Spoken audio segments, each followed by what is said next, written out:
Here are the key steps to using the SEROMAX blood collection kit.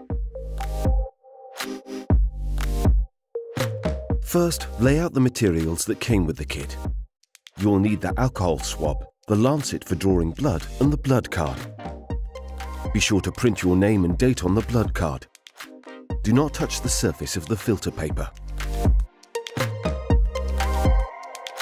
Use the alcohol swab to wipe the fingertip to be used for collecting blood.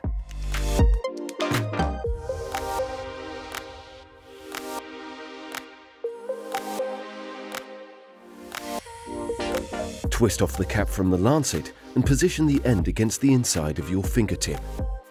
Place the lancet firmly against your finger until it activates. You should hear a click. Quickly wipe away the first drop of blood with an alcohol swab. Apply gentle stroking pressure down toward the puncture site to obtain blood. Next, position your finger over the blood spot card. Gently touch the tip of the drop to the filter paper.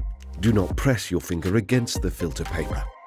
Each blood drop should fill at least 3/4 of the circle and soak through to the back of the card. Continue to collect blood until all circles are completed. Once you have collected the blood spots, leave the card open and let the blood spots dry for at least 30 minutes. Once dry, insert the blood card into the provided sleeve. Place it into the biohazard bag with the desiccant. Seal the biohazard bag shut and place it back inside the kit before posting the kit back to your service provider.